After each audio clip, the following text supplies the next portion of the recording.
என்னடா எந்த ரியாக்ஷனையும் காணோம்? மண்ணு மாதிரி உக்காந்துட்டு இருக்க. சொல்றவன் என்ன கேன பையனா? அது இல்லடா, இது உன் பர்சனல் மேட்ரு. இதுல நான் எப்படிடா பேசுறது? நீ எங்கடா பேசுற? அதான் நான் தான் புலம்பிட்டு இருக்கேன்ல. உனக்கு என்ன வாயா வலிக்குது?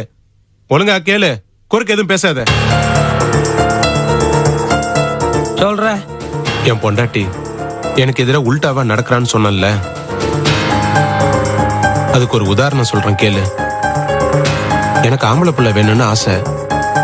தினம் தினம் ஆம்பளை பிள்ளை வேணும் ஆம்பளை பிள்ளை வேணும்னு சொல்லிட்டு இருப்பேன். ஆனா அவ பொம்பளை பிள்ளைய பெத்து கொடுத்தா. ரெட்ட பிள்ளையா? இதுல எப்படிடா திட்டம் போட முடியும்? முடியும்டா. அவ தினமும் தான் மனசுல பொம்பளை பிள்ளை வேணும் பொம்பளை பிள்ளை வேணும்னு நினைச்சிட்டு இருந்திருப்பா. அந்த மாதிரிலாம் நினைச்சா அதுக்கு ஒரு எஃபெக்ட் இருக்கும்ல. ஓஹோ, அப்படியா? இதோ உட்காந்துருக்காரு எங்க அப்பா. இவரு, என் பொண்டாட்டி, என் பிள்ளைங்க எல்லாமே எனக்கு எதிரா இருக்காங்க. அந்த கரண்ட் மட்டும் எனக்கு சப்போர்ட் பண்ணுமா? அதான் தவறி தொட்டேன், தூக்கி போட்டுருச்சு. ஒரே அடியா நான் போய் சேர்ந்திருந்தா கூட பரவாயில்ல, இப்படி எல்லாரும் முன்னாடி அசிங்கப்பட வச்சிருச்சு. இதுல என்னடா அசிங்கம் இருக்குது? ஆக்சிடென்ட்ங்கிறது யாருக்குனாலும் நடக்கலாம்டா. இதுல இருந்து எப்படி மீண்டு வரணும்னு நினைக்கணுமே தவிர மத்தத பத்தி எல்லாம் நினைக்க கூடாதுடா. குறிப்பா இத பத்தி அசிங்கம்னே நினைக்க கூடாதுடா. பின்ன ஒவ்வொன்றுக்கும் பொண்டாட்டிக்கு எதிர்பார்க்கறது அசிங்கம் இல்லையா? மூணாவது மனுஷன் உங்ககிட்ட இதெல்லாம் சொல்ல வேண்டியதா இருக்கு. நீ இதை கேட்டு சும்மாவா இருப்ப? வெளியில 4 பேர்த்திட்ட சொல்லி கிண்டல் பண்ணுவ. அதுவும் அசிங்கம் தானே? சரிடா, எனக்கு டைம் ஆச்சு, நான் கிளம்புறேன். சரிடா, ரொம்ப தேங்க்ஸ்ரா. யாராவது வந்து 4 வார்த்தை ஆறுதல் சொல்லுவாங்களான்னு ஏங்கிட்டு இருந்தேன். அடிக்கடி வந்து போ. சரிடா, நான் வரேன்டா. அப்பா, ரவிய நல்லா கவனிச்சு பாத்துக்குங்க. சரி. அவனுக்கு எலக்ட்ரிக் ஷாக் அடிச்சதுல ஏதோ பெரிய லெவல்ல பாதிப்பு ஏற்பட்டிருக்குன்னு நினைக்கிறேன். அவன் பேச்சில இருந்து நல்லா தெரியுதுப்பா. நீ எல்லாம் ஒரு ஆளுன்னு என் மனசுல இருக்கிறதெல்லாம் சொன்ன பாரு. எலக்ட்ரிக் ஷாக் அடிச்சதுல இவன் லூஸ் ஆயிட்டேன்னு சொல்ல வரியா? சாரிடா. போடா. சரிப்பா, நான் வரேன். இருப்பா, நானும் கடைக்கு வரேன்.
ஹலோ, லீலா இருக்காங்களா?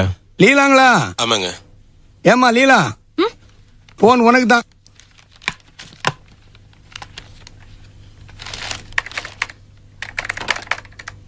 ஹலோ ஹலோ ஹலோ, யாரு?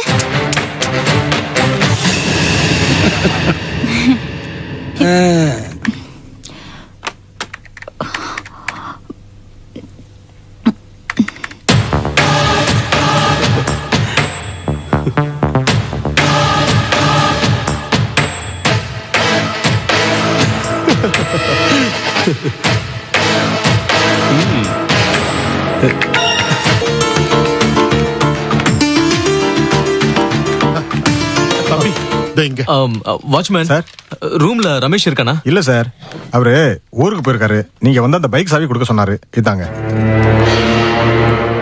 வேற ஏதாவது சொல்லிட்டு போனானா? சார், எனக்கே ரொம்ப சங்கடமா போச்சு சார். நேத்து என் கூட சண்டை போட்டதுக்கு ரொம்ப சாரி கேட்டார் சார். சார், தண்ணியில நேத்து ஏதேதோ நான் உளறிட்டேன், அதெல்லாம் மனசுல வச்சுக்க வேண்டான்னு ரொம்ப வருத்தப்பட்டு பேசினார் சார். ஏன்பா வேற என்னதான்ப்பா சொன்னா? இவருக்கு தான் தேங்க்ஸ் சொல்ல சொன்னாரு. ஒரே அழுக.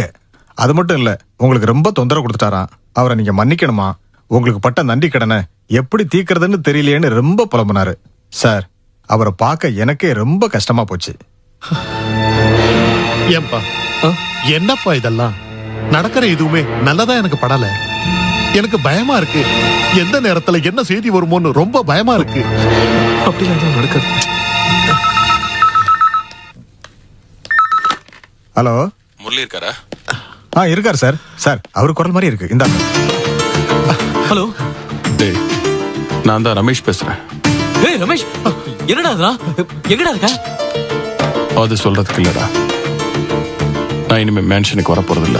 டேய் டேய் டேய் டேய் ப்ளீஸ் டா, இப்போ எங்க இருந்து பேசுற சொல்லு. டேய், சொல்றது கேளு. என்ன அனாவசியமா தேட வேண்டாம். தேவையில்லாம நீ கவலைப்பட வேண்டாம்னு சொல்றதுக்காகத்தான் உனக்கு ஃபோன் பண்ணேன். டேய் ரமேஷ் ப்ளீஸ் டா, நான் சொல்றது கேளுடா. முதல்ல இங்க வா. எங்க இருந்து பேசுற சொல்லு. ரமேஷ், உங்க அப்பா பேசுறேன்டா. ரமேஷ், என்னடா இதெல்லாம்?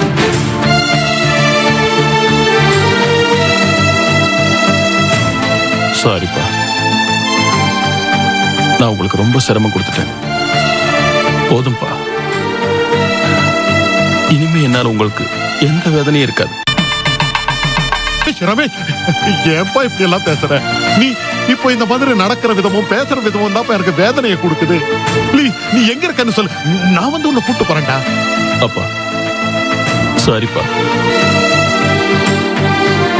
தயவு செஞ்சு இனிமே நீங்க எனக்காக வேதனைப்பட வேண்டாம். நீங்க எனக்காக நிறைய பட்டுட்டீங்கப்பா, போதும். டேய் டேய் டேய், உங்க அம்மா நீ இல்லாம வீட்டுல வேதனைப்பட்டு அழுதுகிட்டு இருக்காடா. அப்பா, உங்ககிட்ட நான் ஒன்னே ஒண்ணு கேட்டுக்கிறேன்ப்பா. என்னை பத்தி யோசிச்சு கவலைப்பட வேண்டாம். அம்மாக்கும் உங்களுக்கும் தங்கச்சி இருக்கா, மாப்பிள்ள இருக்காரு. அவங்கள கூட்டு வந்து உங்க கூட வீட்டுல வச்சுக்கங்க, நான் போறேன். டேய் ரமேஷ், ரமேஷ்,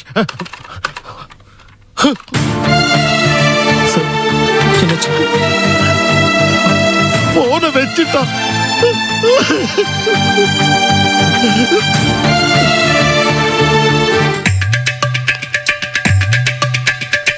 இருந்தாலும் விஜய்க்கு இவ்ளோ நெஞ்செழுத்து இருக்க கூடாது ஈஸ்வரி.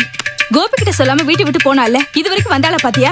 அவளை சொல்லி குத்தம் இல்ல, நீ எல்லாம் இவன் கொடுத்த இடம். அவளை தலையில தூக்கி வச்ச ஆனா இல்ல, அதான் இப்ப கால்ல மிதிச்சுட்டு போயிட்டா. இந்த பாடு படுறதுக்கு தான் விலைக்கு போன சம்பந்தத்தை அவன் தேடி தேடி கூட்டிட்டு வந்தான் போல இருக்கு. கரெக்டா சொன்னம்மா. விதி வலியுதுன்னு சும்மாவா சொன்னாங்க? இவன் தான் அவன் பின்னாடி அலைஞ்சு கட்டினா இவ்வளவுதான் கட்டுவேன், இல்லன்னா சாமியாரா போயிடும் சொன்னான்ல. கரெக்ட். லட்சுமண கணிப்பு எப்பவுமே கரெக்டா தான் இருக்கும். டேய், இந்த காடா போட்டேன் நானு. ஆமா. டேய், ரம்மி பிரிச்சிருந்தா பிரிக்கிறது உனக்கு பூசா லட்சுமணா? ஏய், விளையாடு, ஆனா கவனம் மட்டும் பேச்சில இருக்கட்டும். நம்மள விடுங்க அண்ணா. அப்பா சின்ன பிள்ளை மாதிரி அவ பின்னாடியே அவ பின்னாடி சின்ன பிள்ளை மாதிரி ஓடினாருல்ல, அவரையாவது மதிச்சு ஒரு வார்த்தை சொல்லிட்டு போனாளா? அவ எப்படி சொல்லுவா? கோபிக்கு மேல இவர்தான் அவளை தலையில தூக்கி வச்சு ஆடினாருல. என்னமோ இந்த வீட்டுல இருக்கிறவங்க எல்லாம் மோசம், அவதான் ரொம்ப வசத்தின்னு பேசினாருல. அதுக்குதான் அவ கொடுத்த பரிசு. ஏமா, நீ என்ன விவரமா பேசணும்னு பார்த்தா அவனுக்கு சர்டிபிகேட் கொடுத்துட்டு இருக்கே. நீ வேணா பாரு, அவன் வந்ததும் விஷயம் தெரிஞ்ச உடனே கொடுக்குன்னு மச்சன்சி விட்டு போய் பொண்டாட்டி காலங்களை விழுந்தாது கூட்டு வந்துருப்பான் பாரு. ஏய், சீட்டை போடியா.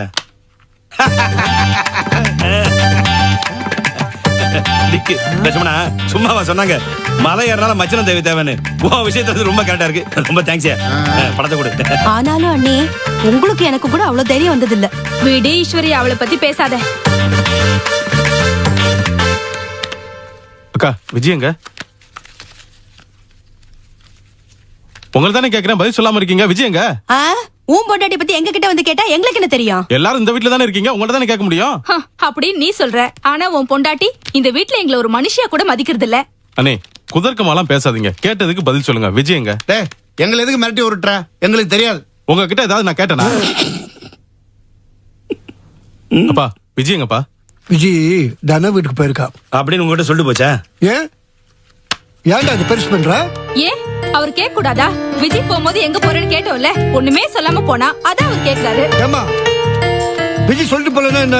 எங்க போயிருப்பா? தன வீட்டு தானே போயிருப்பா. அதேமா பெருசு பண்றீங்க? கோபி எனக்கு என்ன ஏதுன்னு தெரியாது.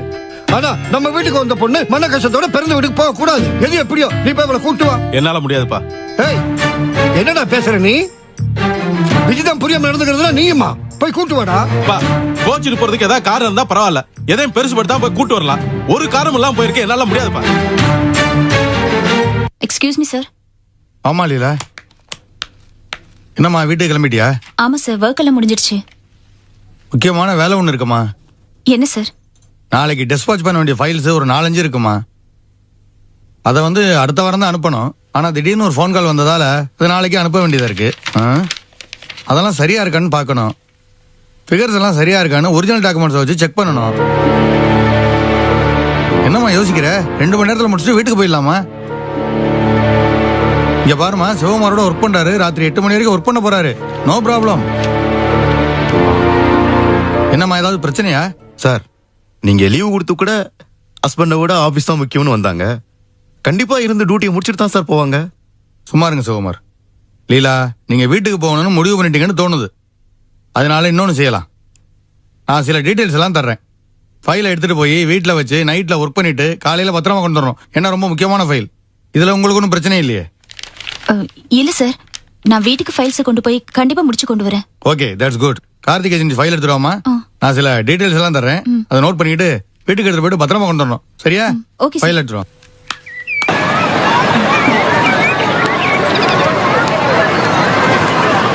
நல்லா இருக்கா? அம்மாட்ட வா நட்ராஜ். என்ன சக்தி இது? குழந்தை மாதிரி பஞ்சு மிட்டாய் எல்லாம் வாங்கி சாப்பிட்டுட்டு இருக்க? எனக்கு பஞ்சு மிட்டாய் பிடிக்குமே. சந்தேகமே வேண்டாம் சரோ, சக்தி சின்ன குழந்தை தான். உங்ககிட்ட சொல்றதுக்கு என்ன இருக்கு? நாங்க நல்ல நிலைமையில இருந்தப்போ அப்பா எங்களை வெளியில எல்லாம் கூட்டிட்டு போவாரு. ரொம்ப சந்தோஷமா கவலையே இல்லாம இருந்தோம். அந்த சந்தோஷம் ஒட்டுமொத்தமா காணாம போயிடுச்சு. இப்போ உங்களை நட்ராஜ் எல்லாம் பார்க்கும்போது மனசுக்கு ரொம்ப லேசா இருக்குக்கா. சக்தி, இனிமே நாங்க வெளியில போகும்போது உன்னையும் கூட்டிட்டு தான் போவோம். நம்ம எல்லாம் வெளில வந்திருக்கோம். கூடவே அம்மாவும் நிர்மலாவும் இருந்திருந்தா ரொம்ப நல்லா இருந்திருக்கும்ல. ஆமாண்ணே. இனிமே எப்பவுமே கடை பிசினஸ் இல்லாம அடிக்கடி இந்த மாதிரி வரணும்டா. எப்பவுமே இப்படிதான் சொல்வீங்க. சொல்றதோட சரி மறந்துடுவீங்க. மாணிக்கம், எப்படி இருக்கீங்க? அடடா நல்லா இருக்கேன். வாங்க, நீங்க எப்படி இருக்கீங்க? நல்லா இருக்கீங்க. குடும்பத்தோட சந்தோஷமா சுத்தி பார்க்க வந்திருக்கீங்களா? ஆமா. பரவாயில்லைங்க. புருஷன் பொண்டாட்டி, தம்பி தம்பி பொண்டாட்டின்னு குடும்பத்தோட வந்திருக்கீங்க. இன்னும் தம்பி செல்வத்துக்கு எதுவும் குழந்தை இல்லைங்களா? சீக்கிரம் காலகாலத்துல அன்னை மாதிரி ஒரு அழகான பிள்ளைய பெத்து கொடுத்திருந்தா எவ்வளவு நல்லா இருந்திருக்கும்.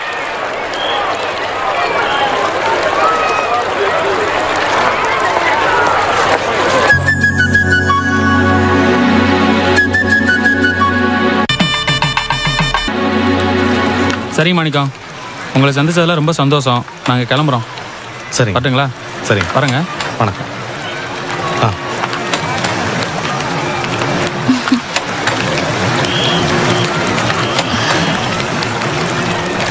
என்னங்க, கொஞ்ச நேரம் உட்காரலாமா? சரி வா.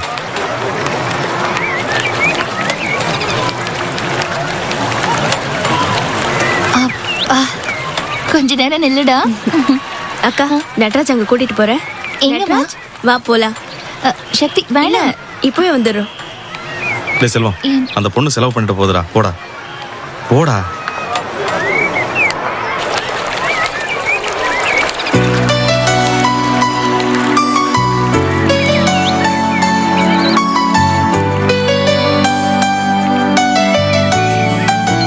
என்ன சரோ, வந்தவர் பாட்டுக்கு அப்படி பேசிட்டு போயிட்டாரு. ஏங்க, அவர் பேசினது உங்களுக்கு தப்பா தெரிஞ்சுதா? அப்ப சரிங்கறியா? பின்ன என்னங்க, நம்ம எல்லாரும் இப்படி ஒன்னா சேர்ந்து வரோம். அவருக்கு அப்படிதானுங்களே தோணும். ஆமா, ஆனா அவர் சொல்றபடி நடந்தா நல்லதா இருக்கும்ல.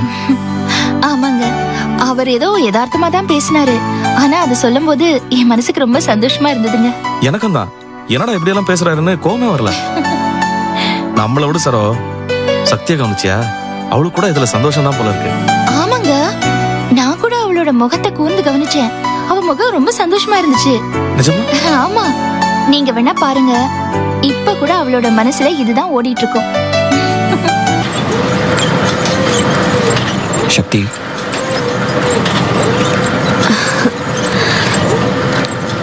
கொஞ்சம் பேசணும். சில சமயம் நம்மளையும் அறியாம இந்த மாதிரி சூழ்நிலைகள் உருவாயிடுது. அந்த ஆள் அந்த மாதிரி சொல்லிட்டு போனதுல இருந்து எனக்கு மனசுக்குள்ள அதேதான். அது இல்லைங்க, அவருக்கு நான் மனசுக்குள்ளேயே நன்றி சொல்லிட்டு இருக்கேன்.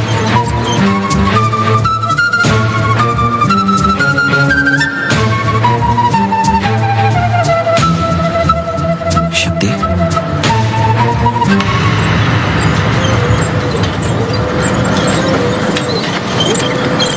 உண்மையை சொல்லணும்னா என் மனசுக்குள்ளேயே வச்சுக்கிட்டு பல நாள் சொல்ல முடியாம சிரமப்பட்ட விஷயத்த அவர் எனக்காக சொன்ன மாதிரி இருந்துச்சு.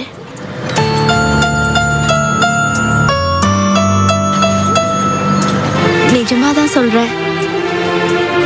மனசுக்குள்ள இருக்கிறது பொதுவா பொண்ணுங்க முதல்ல சொல்ல மாட்டாங்கன்னு சொல்லுவாங்க. எனக்கு கூட அது மாதிரியான தயக்கம், கூச்சம் எல்லாமே இருந்துச்சு. ஆனா மனசுக்குள்ள பயம்தான் ரொம்ப ஜாஸ்தியா இருந்துச்சு. கடைசி வரைக்கும் எங்க சொல்லாமே இருந்துருவோமோன்னு மனசுல பதட்டத்தோட இருந்த. இன்னைக்கு அந்த மனுஷன் எனக்கு ஒரு சான்ஸ் ஏற்படுத்தி கொடுத்துட்டாரு. இதை பயன்படுத்தி நான் என் மனசுல உள்ளத உங்ககிட்ட சொல்லிட்டேன்.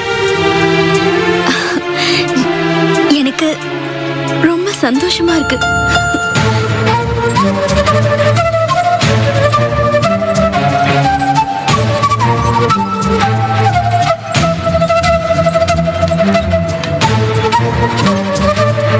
செல்வம், போலாமாடா? நீங்க போங்க, நான் வரேன்.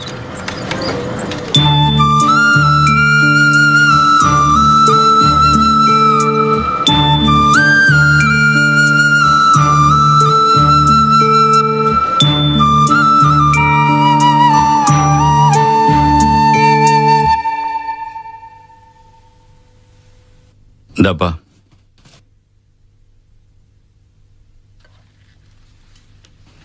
வாமா. இந்தாங்க மாமா. என்ன இது பையில? இட்லி மாமா. இன்னைக்கு ஆபீஸ்ல வேலை கொஞ்சம் அதிகம், அதான் வந்து சமைக்க முடியாதுன்னு வர வழியில டிஃபன் வாங்கிட்டு வந்துட்டேன். நல்ல வேலை பண்ணம்மா. நானே நல்ல பசியோட தான் இருக்கேன்.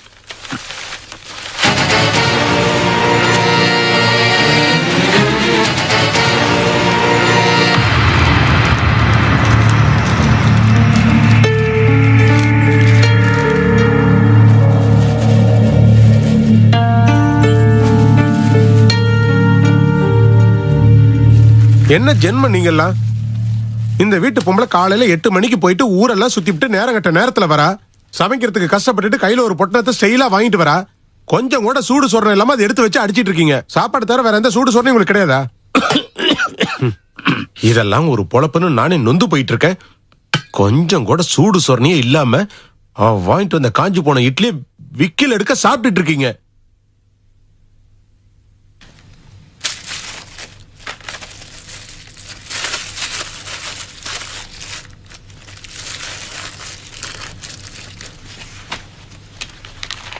லீலா, நீ சாப்பிடலையாமா? இல்ல மாமா, ஒரு 1/2 மணி நேரம் போட்டோம். ஏன்னா வேலைக்கு நான் புதுசு இல்லையா, எல்லாத்தையும் கொஞ்சம் கவனமா பார்க்க வேண்டியிருக்கு. 1க்கு 4 தடவை ஃபைல்ஸ் எல்லாம் செக் பண்ணி பார்க்கணும் மாமா. இன்னும் 2 மாசத்துல எல்லாம் சரியாயிடும். Very good, very good. வாழ்க்கையில முதல் தடவையா சாப்பிடற மாதிரி சாப்பிட்டா விக்கல் எடுக்க தானே செய்யும். நீங்க சாப்பிடறதும் அவ ஆபீஸ் வேலை வீட்டுக்கு கொண்டாந்து பந்தா காட்டுறதும் என்ன கடுப்பாக்கணுங்கிறதுக்காகவே அவ ஆபீஸ் வேலை வீட்டுக்கு கொண்டாந்து பிலிம் காட்டிட்டு இருக்கா. இந்த வீட்ல 2 குழந்தைங்க இருந்துச்சுல அதை அடுத்த வீட்ல கொண்டு போய் விட்டு வந்திருக்கீங்க. உங்க மனசுல நீங்க என்ன நினைச்சிட்டு இருக்கீங்க? இப்ப சொல்றேன், அந்த குழந்தைங்க 2 வரணும். என்ன 2 பேரும் ஊம நாடகம் ஆடுறீங்களா? அந்த குழந்தைங்க 2 இங்க வரணும், அதுங்களை நான் பார்க்கணும். இப்பவே வா. முடியாது. பிள்ளைங்களை பெத்துட்டா மட்டும் போதாது, அக்கறை வேணும். அதுங்க 3வது மனுஷன் வீட்டுல இருக்கு, அங்க இருக்க கூடாது. அதுங்க இங்கதான் இருக்கணும். முடிவா சொல்லிட்டு அந்த குழந்தைங்க இங்க வந்து ஆகணும். புரியுதுப்பா, பிள்ளைங்க மேல உனக்கு இருக்கிற பாசம் எனக்கு நல்லாவே புரியுது. எதுவா இருந்தாலும் இப்ப போக முடியாது, விடிஞ்சு காலையில தான் போய் கூட்டு வர முடியும். இப்ப நீ சாப்பிட்டு பேசாம படுத்துங்க. அர்த்தம் இல்லாம பேசாதீங்க. நான் எது சொன்னாலும் எதிர்த்து பேசணும்னு முடிவு பண்ணிட்டீங்களா? இதை நான் இப்படியே விட மாட்டேன். ஏங்க இப்படி கத்திட்டே இருக்கீங்க? ஒரு வேலையை கூட என்னால நிம்மதியா பார்க்க முடியல. ச்சே. எல்லாம் வேலைக்கு போறாங்கிற திமிரு.